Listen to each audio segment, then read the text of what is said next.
బట్టతలతో బాధపడుతున్నారా? ఆధునితనమైన పద్ధతిలో హెయిర్ ట్రాన్స్ప్లాంటేషన్ చేయబడును. Face clinic, Hyderabad. వాసు గారు అన్న భరత్ గారు నన్ను నాగరాజు గారిని లాస్ట్ టైం ఇక్కడ తీసుకొచ్చారు. నైట్ టైం వచ్చి ఒక సినిమా చూపించారు, బాహుబలి సినిమా చూపించారు. చాలా మంది కూడా కూర్చో ఉన్నారు ఇక్కడ అప్పుడు ఆ టైంలో. మరి ఏంటి మీరు ఇక్కడ తీసుకొచ్చారు? వైసీపీ కార్యకర్తలన్న కూర్చుంది అంతేనా? మామూలు ఇక్కడ రాజమండ్రి వాసులు ఎవరు రారా? తర్వాత అతను రాత్రి తీసుకొచ్చాడు, నేను పగలు తీసుకొస్తా ఉన్నాను. దీని గొప్పతనం అంతా మీకు చూపిస్తాను. తను ఎప్పుడు కూడా తనకి ఏది బాగుంది, తన వైపు ఏది కరెక్ట్గా ఉంది అదే చూపిస్తాడు. తను చేయడం వల్ల ఎంత నష్టం కలిగిందన్నది ఎప్పుడు చూపించడు. ఆ నష్టం ఏంటో మీకు కళ్ళకి కట్టినట్టు చూపిస్తా. ఆల్రెడీ మీరు నష్టం చేసినట్టున్నారు కదా, జీర్ణించుకోలేక భరత్రామ్ గారు రాజమండ్రి ప్రజలకి ఆహ్లాదాన్ని అందించడానికి ఓపెన్ థియేటర్ పెడితే ఆ స్క్రీన్ కూడా మీ వాళ్ళు చింపేసినట్టున్నారు కదా. నీకు దన్నం అన్న, ఏ దొరికితే దాంట్లో ఇరికిస్తావు. 25% కక్కుర్తి పనులు అన్న ఇవి. 25% కక్కుర్తి పడితే అలా నాసిరకమే దొరుకుతాయి. ఎన్ని రోజులు ఒక స్క్రీన్ పెడితే ఎన్ని రోజులు రావాలి? పెట్టిన వెంటనే నెలల లోపే ఇలా చిరిగిపోతుందంటే ఏంటది? ఆ హైట్కి ఎగిరే సీన్ ఉందా మా వాళ్ళు? అంత ఆజానుల భవన్లో ఎవరైనా ఉన్నారా? పిరమిడ్ టైప్ లో ఎక్కుతారు కదా ఒకరి మీద, అలా ఏమైనా ఎక్కిపోయారు అన్న అన్న నాసిరకం పనులు అన్న. అంటే మనం వస్తున్నామని తెలిసే టీడీపీ కార్యకర్తలు జిచ్చేస్తుంటారు. ఇప్పుడు మీ ఇద్దరిని జాగ్రత్తగా పట్టుకొని నడిపిస్తాను, మళ్ళీ పడిపోకుండా. అంటే ఒక టైల్ ఇలా ఉంటుంది, ఒక టైల్ ఇలా ఉంటుంది, తనుకొని పడిపోతారనేమో అన్న. చూడండి చూడండి, ఇదిగో ఇదిగో ఇదిగో ఇలా తంతుంది, ఇలా తంతుంది. చూడండి ఇది. అంటే ఈ టైల్స్ రేపు వర్షం పడితే నిలబడతాయా? చూడండి గ్యాప్ చూడండి, ఇది ఇలా తన్నింది.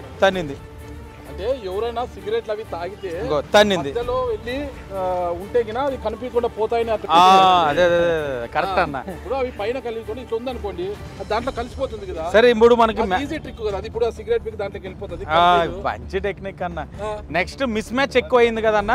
మిస్ మ్యాచ్ ఎక్కువ కాకుండా కలర్ ఇప్పుడు బాగా స్ట్రాంగ్ ఉందన్న. ఇదిగోండి అన్న, ఇదిగోండి ఈ టైల్ దిగింది, ఈ టైల్ ఎగిరింది, ఈ టైల్ దిగింది, ఈ టైల్ ఎగిరింది, కూడా ఎగిరినాయి. అది అవన్నీ దిగినాయి. ఒరే రాత్రి మర్చిపోయాడు రాడు, రైతా కలుపుకోలేదు రాడు మందు అయిన తర్వాత. వాళ్ళు ఏదో భోజనం తీసుకొచ్చి తినుంటారు వాసు గారు. మరి మీరు అన్న భోజనం తెచ్చి తీసుకున్నారు అనుకుందాం.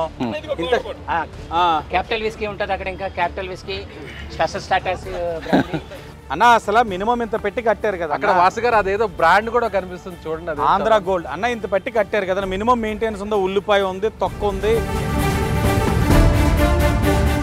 బీడీలు, గ్లాసులు ఇక్కడ పెట్టుకున్నారన్న. ఎవడో పాపం మంచి మీకంటే మజా తెలీదు. మందు చుక్క వేస్తూ అలా మంచి మూవీ చూస్తుంటే అదొక ఆనందం అన్న. ఫిక్స్డ్ గా ఇక్కడ ఒక టీం ఉంటుంది అన్న. ఫిక్స్డ్ గా టీం ఉంటుంది. రోజు 25 మంది ఉంటారు. ఆ 25 మందికి ఇది మంచి ఎంజాయ్మెంట్. అంటే 5 కోట్లతోటి రోజు ఒక 25 మంది రోజు వచ్చి వాడు ఒక్కొక్కడు ఒక ప్లేస్ తీసుకుంటాడు. వాళ్ళ కోసం చేశాడన్న. ఇది 5 కోట్లు వెచ్చిచ్చిన వ్యక్తి ఇదే 5 కోట్లతో మీకు చాలా చూపించాను. రోడ్లు అధ్వానంగా ఉన్నాయి, టైల్స్ చూడండి ఎలా ఉన్నాయి. ఒక్క వర్షం పడితే మొత్తం దీన్ని గుట్టు బయటకు వచ్చేద్దన్న. ఎంత దారుణమైన మెయింటెనెన్స్ చూడండి. స్క్రీన్ చిరిగిపోయింది అప్పుడే. ఈ సుబ్రహ్మణ్యం స్వామి మైదానంలో ఇవన్నీ పెట్టడం వల్ల ఇక్కడ ఏదైనా సభలు చేసుకోవాలంటే ఎక్కడ వెళ్తున్నారు ఇప్పుడు జనాలంతా? ఇప్పుడు సుబ్రహ్మణ్య మైదానంలోనే ఇది పెట్టడం వల్ల ప్రైవేట్ సైట్లు వెతుక్కోవాల్సి వస్తుందన్న. ప్రైవేట్ సైట్లు మేము టీడీపీ తోటి పెడదాం అనుకున్నాం, మాకే ఇబ్బంది అనిపించింది. ఎందుకంటే లెంట్ టైము, ట్రినిటీ చర్చ్ ఉంది, చాలా ఓల్డెస్ట్ అండ్ ప్రసిద్ధి 100 సంవత్సరాల చరిత్ర కలిగిన చర్చ్. ఆ లెంట్ టైంలోనే ఇక్కడ మీటింగ్లు పెట్టకూడదు, వాళ్ళకి లెంట్ ప్రేయర్ జరుగుతుంది, ఈవినింగ్ ప్రేయర్ జరుగుద్ది అన్న జ్ఞానం, ఇంగిత జ్ఞానం కూడా లేకుండా ప్రేయర్ జరుగుతున్నా కూడా మీటింగ్లు చేసుకున్నారు మన వైసీపీ వాళ్ళు. ఇక్కడే పెట్టుకున్నారు లెంట్ జరుగుతున్నా కూడా. చాలా బాధపడ్డారు వాళ్ళు. చర్చిలో వాళ్ళు కొంతమంది ఫోన్ చేసి ఏంటి సార్ ఇది, ఏంటిది, అధికారం ఉన్న అహం మతంతో ఇలా చేస్తారు, మీ ఈవినింగ్ ప్రేయర్ చేస్తున్నా కూడా ఫుల్ సౌండ్ పెట్టి మీటింగ్ పెట్టుకున్నారండి అంటున్నారు. మరి మీరు దీన్ని ఉంచుతారా, తీసేస్తారా? ఇప్పుడు దీన్ని డ్యామేజ్ చేస్తే సంపద నష్టం. అది ఎవరిది? ప్రజలది. దీన్ని ఏం చేయాలన్నది కొంతమంది మేధావులు, ఊర్లో పెద్దలందరినీ కూర్చోపెట్టి ఇక్కడ, ఎందుకంటే ఇది చేస్తున్నాడు, ఇలాంటివి చేస్తున్నప్పుడు కంపల్సరీగా అందరితోటి చర్చించాలి. భర్తరం ఎవరితోటి చర్చించాలి. తన నిర్ణయం తీసేసుకున్నాడు, చేసేసాడు. మళ్ళీ ఏమంటాడు? మీ ఎవరికి నచ్చకపోతే నా సొంత ఖర్చులతో అవన్నీ చేసేస్తాను అంటాడు. సొంత ఖర్చులు అతని డబ్బు ఎవరికి కావాలండి? ప్రజల డబ్బు అన్నప్పుడు చేసేయాలి కదా. ఇది అన్నా క్యాంటీన్ ఉండేదన్న ఇంతకుముందు. అన్నా క్యాంటీన్లో 3 పూట్ల నాణ్యమైన భోజనంతో హ్యాపీగా రోజుకి 200-300 మంది ఇక్కడ భోజనం చేసేవారన్న. రాజశేఖర రెడ్డి గారు ఆవిష్కరించారు. అవునన్న. చాలా ప్రసిద్ధిగాంచిన హాల్ అనేది. ఇప్పుడు ఇక్కడ ఆనం కళా కేంద్రం ఉందన్న. కళాకారులు అందరూ కూడా ఇంత ముందు దాన్ని వాడుకునేవారు, ప్రదర్శించేవారు. కళలకి సాంస్కృతిక రాజధాని కాబట్టి ఆనం కళా కేంద్రంలో కళాకారులు వాళ్ళ కూచిపూడి నృత్యాలు కానీ లేకపోతే స్కిట్స్ కానీ అని చేసేవారు. ఇప్పుడు దాన్ని 40,000 50,000 రెంట్ పెంచేశారు, రెనోవేట్ చేసి. మనం ఐడియా ఏంటంటే నిజంగా సరే రేట్ పెంచారు, దాన్ని తగ్గించి విక్రమ్ హాల్ ఉంది చూడండి అన్న. ఇది కూడా చాలా ప్రసిద్ధిగాంచింది. విక్రమ హాల్ అంటే ఇది కూడా కల్చరల్ యాక్టివిటీస్కి ఒక హబ్ అనేది. దీని కొద్ది స్పెషల్ గ్రాంట్ తెచ్చి దీన్ని డెవలప్ చేసి సామాన్య కళాకారులు అందరూ కూడా ఇక్కడ ఒక హాల్ని ఉపయోగించుకునేటట్లు కూడా తెలుగుదేశం రాబోయే రోజుల్లో చేయాలన్న ఆలోచన కూడా మనకుంది. స్పెషల్ గ్రాంట్ చేయడం పెద్ద విషయం కాదండి. ఇలా 5-6 కోట్లు వృధా చేసేపోతే నిజంగా దీంట్లో డబ్బు అక్కడ పెట్టుంటే ఈ ఊర్లో కళాకారులు ఎంతోమంది ఉన్నారు. వాళ్ళు ఇప్పుడు ఒక ప్లాట్ఫామ్ లేదు వాళ్ళకి ఏదైనా ఒక ప్రదర్శన చేసుకోవడం కానీ లేకపోతే వాళ్ళు కళని ప్రదర్శించడానికి కానీ. ఇప్పుడు ఆనం కళాకేంద్రం కళాకారులు దూరం చేసేసారు, రేటు పెంచి. ఇది అలా చేశారు. ఇది కూడా ఒక కళ లాంటిదే కదా. అవునన్న, అమ్మో విపరీతమైన కళ ఇది. ఫైన్ ఆర్ట్స్ ఇదో వింగ్ అన్న, సూపర్ వింగ్, గంజాయి వింగ్ ఇది. మీరు మాట మీద గంజాయి ఎందుకు తీసుకొస్తారు అన్న? గంజాయికి మా అందరికి బిగ్ బాస్ అన్న. అంటే మా అందరికంటే రాజమండ్రి ప్రజలకి బిగ్ బాస్ మా భరత్ అన్న. మీ భరత్ అన్న ఈ విషయంలో అయితే అన్నే, మా అందరికి అన్నే. ఎందుకంటే ఇంత చిన్న వయసులోనే అంత పెద్ద స్థాయికి వెళ్తాను ఎవరూ ఊహించలేదు. మీకంటే వయసులో చిన్న ఆయన అనుకుంటా. అవునన్న, 1 year ఎంత ఉంటాడు అన్న అంటున్నారు. మరి ఏంటి ఆ స్థాయి బట్టి, పొజిషన్ బట్టి. అవునవును, ఈ పండుగ 7 కొండ దగ్గర కేబుల్ టెక్నీషియన్ చేసేవాడిని. లారీ యాక్సిడెంట్ 2 legs కట్టయిపోయినాయి అన్న. మొత్తం ఈ కాలు ఇక్కడికి, ఈ కాలు ఇక్కడికి 2 legs స్పాయిల్ అయిపోయినాయి. ఎవరు అబ్బాయి? బాబు పాపండి. అప్పుడు మీ ఇంటికి కూడా వచ్చామన్న. మా మిస్సెస్ బతికే ఉంది అప్పుడు. ఈ వార్తని మా మిస్సెస్ కూడా లాస్ట్ ఇయర్ October 24th తను కూడా ఊరేసుకొని చచ్చిపోయింది. ప్రెజెంట్ ఇక్కడ ఉండలేనండి. కృష్ణా జిల్లా తిరువురు వెళ్ళిపోయాను. తిరువురులో ఉంటున్నారా? తిరువురు దగ్గర కొండూరు మండలం ఖమ్మం పడన్నా. మొత్తం ఇది కూడా కట్టయిపోయింది. ఫస్ట్లో కేబుల్ నెంబర్ చేయించారు కానీ ఇప్పుడు ఏంటంటే వాళ్ళు ఉపయోగపడిన స్తంభాలు ఎక్కలేను, నృత్యం ఎక్కలేను. ఇప్పుడు అక్కడ 25 years నుంచి కూడా కేబుల్ చేస్తారన్న. ఫస్ట్లో రాము గారు కూడా చాలా హెల్ప్ చేశారు. యువరాజ్ కేబుల్ రాము గారు కూడా. యువరాజ్ కేబుల్ ఈ మోకాళ్ళు ప్లేట్ ఒకటి తిరుపతి బాయ్స్ హాస్పిటల్లో ఫ్రీగా రాస్తారన్న. అక్కడ దొరకని మెడిసిన్స్ తోటి బయటికి రాస్తారు. నిన్న సాయంత్రం వచ్చాను. నిన్న సాయంత్రం కూడా మీ ఇంటికి వచ్చామన్నా. ఎక్కడ చదువుతున్నావు? మా అమ్మ చనిపోయిన కాంచి మా డాడీని చూసుకుంటున్నా. చదవట్లా? ఎక్కడ? అక్కడ తిరువురులోనే ఉంటున్నారా? మా చెల్లెమ్మ హాస్టల్లో ఉంటుంది. ఎక్కడ? ఐడిఎస్ హాస్టల్లో ఉంటుంది. మరి నువ్వు చదువు ఆపేసావా? ఇప్పుడు ఈ మోకాల్లో ప్లేట్ వేయించిన తర్వాత నేను కూడా వెళ్ళిపోతాను. స్కూల్కి వెళ్ళట్లేదా? ఇప్పుడు వెళ్ళట్లేదు. వాసు గారు, మా సుమన్ టీవీ సమక్షంలో, మా నాగరాజు గారి సమక్షంలో ఈ అబ్బాయి భవిష్యత్తు ఏంటి? చదువుతావా? ఏం భరోసా? చదువుతావా? ప్లేట్లు వేయించిన తర్వాత హాస్టల్కి వెళ్తా. మా చెల్లి దగ్గర జాయిన్ అవుతున్నా. పాప దగ్గరికి అది కాదురా, ఇప్పుడు నాన్న చూసుకోవడానికి ఇంకెవరు లేరా? మా అమ్మ చనిపోయిన కాంచి ఇంకెవరు లేరు. మా చెల్లి హాస్టల్లో ఉంది. మీ నాన్నని చూసుకుంటూ స్కూల్కి వెళ్ళలేవా? మరి ఏం కావాలి మీకు? ఏం చేయాలంటారు? ఇప్పుడు వాసు గారి నుంచి మా వైపు నుంచి ఏం చేస్తే బాగుంటుంది? ఇంకా ఫ్రీగా చేస్తానన్నారు జగదీష్ అన్న. అక్కడ డాక్టర్ గారు జగదీష్ గారు ఫ్రీగా చేస్తాను. ఏంటి ఫ్రీగా ఏం చేస్తారు? ఆపరేషన్. 2 ప్లేట్లు తీయాలా కాళ్ళలోంచి? ప్లేట్లు చేశారన్న. ఈ మోకాల్లో ప్లేట్ ఒకటి వేస్తే మొత్తం సెట్ అయిపోయింది. ఎక్కడ వేయాలి? తిరుపతి బాయ్స్ హాస్పిటల్లో ఫ్రీగా నేస్తారు. ఎండి గారు కూడా జగదీష్ గారు. అవును, ఇప్పుడు ఏమైంది మరి? అక్కడికి ఎందుకు వెళ్తలేదు తిరుపతి? అక్కడ ఫ్రీగా నేస్తారు కానీ కొన్ని మెడిసిన్స్ కూడా బయటికి రాస్తారండి. పక్కన పద్మావతి హాస్పిటల్ కానీ. అవును, అంటున్నారు అది కనీసం 3,000 4,000 అయితే అన్న. కాదు, అది కాదమ్మా నేను అనేది. ఆపరేషన్కి అంతా కలిపి ఎంత అవుతుంది అంటున్నా. మొత్తం ఫ్రీగానే చేస్తారు కానీ ఒక 4,000 రూపాయలు అయితే సరిపోతాయి అన్న. 4,000 ఇస్తే సరిపోతుందా? సరిపోతుందండి. మీకు ఇంక ప్రాబ్లం ఏముండదా? ఫ్రీగా అక్కడ సర్జరీ చేస్తారంటారు. మొత్తం ఫ్రీగానే చేస్తారన్న.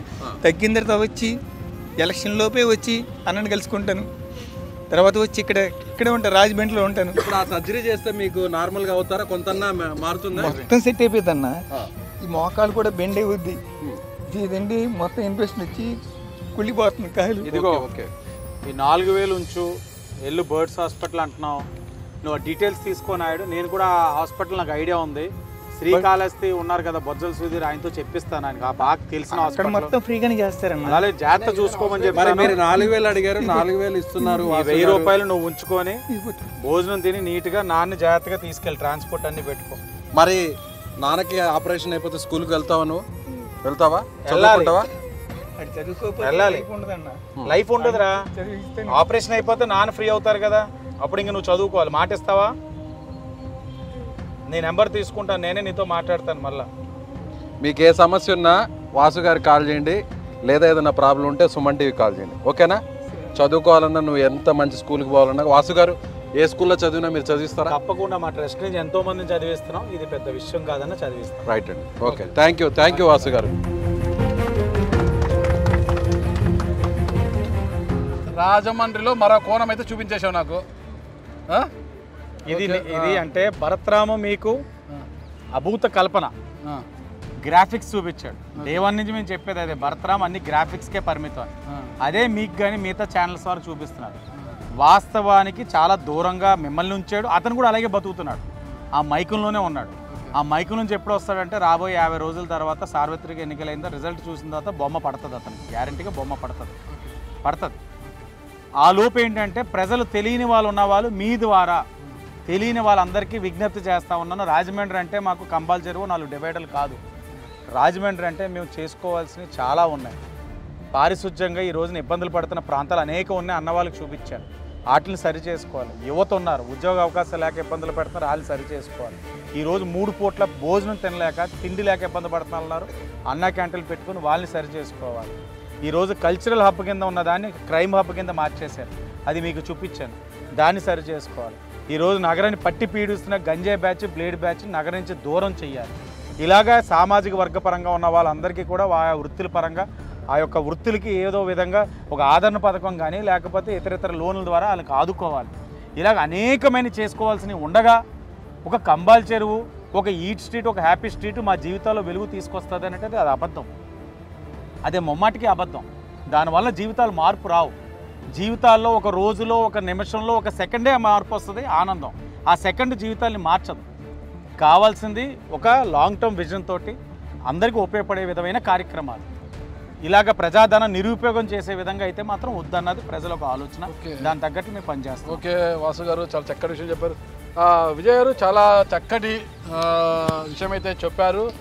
మనం కూడా ఆ గతంలో మనం ఇద్దరం వచ్చి ఇక్కడ చూసినప్పుడు రాజమండ్రి అంటే ఇలా ఉంటుందా, ఇంతటి అభివృద్ధి ఎక్కడా లేదేమో అని అనుకున్నాము. ఈరోజు నానానికి మరో కోణంలో మనం చూస్తే మాత్రం అర్థమవుతుంది. మీరేమనుకున్నారు అసలుకే? నాగరాజు గారు, ఇదే కంబాల్ చెరువు, అలాగే ఇదే ఓపెన్ థియేటర్, అలాగే ఇప్పుడు వరకు మన వాసు గారు చూపించినట్టుగా అన్నీ కూడా తిరిగాం. కానీ అదంతా మనం రాత్రి తిరిగాం. రాత్రి అంతా కూడా లైటింగ్ అంతా కూడా చాలా చూడడానికి చాలా బాగా అనిపించింది. నేను కూడా రాజమండ్రిని ఇంత డెవలప్ చేశారు అనుకున్నాను, కానీ మార్నింగ్ వచ్చినప్పుడు చూస్తే ఎందుకో కొంత ఇబ్బందిగానే అనిపిస్తుంది. మనమైతే ఫీల్ అయ్యాము, మరి ప్రజలు ఏ విధంగా ఫీల్ అవుతారు?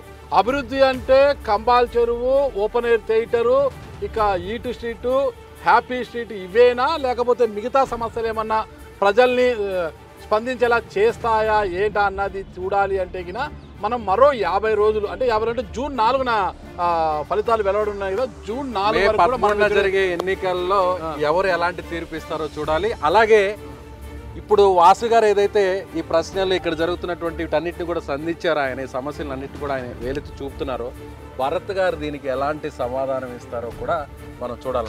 ఖచ్చితంగా భరత్ గారి యొక్క సమాధానం కోసం కూడా వెయిట్ చేయాలి. మళ్ళీ భరత్ గారు ఒకవేళ వస్తారంటే భరత్ గారు ఈ ఇంటర్వ్యూ చూసి ఓకే అంటే అయినా భరత్ గారిని ఒకవైపు ఆదిరెడ్డి వాసు గారిని కూడా మరోవైపు నిలబెట్టి కూడా ఇంటర్వ్యూ చేసే అవకాశం, లేకపోతే మీరు ఒకవేళ భరత్ గారు వీటి మీద సవాలు విసిరి నేను చేసిన అభివృద్ధిని కాదంటారా, నేను చూపిస్తాను అభివృద్ధి అని ఆయన తెర మీదకి వస్తే మీరు రావడానికి సిద్ధంగా ఉన్నారా? సంసిద్ధమా? ఓకే, చూద్దాం మరి భరత్ గారు మీరు ఎలా స్పందిస్తారు. వాసు గారు అయితే దీని మీద మీరు చేసిన అభివృద్ధి మీద డిబేట్ చేయడానికి సిద్ధంగా ఉన్నారంట. మరి మీరు సిద్ధంగా ఉంటే ఖచ్చితంగా మేము కూడా సంసిద్ధంగా ఉన్నాము. ఓకే, థ్యాంక్ యూ అండి, నమస్తే. Thank you so much. Suman టీవీలో మీ పర్సనల్ అండ్ బిజినెస్ ప్రమోషన్స్ కోసం కింది నెంబర్కి కాంటాక్ట్ చేయండి.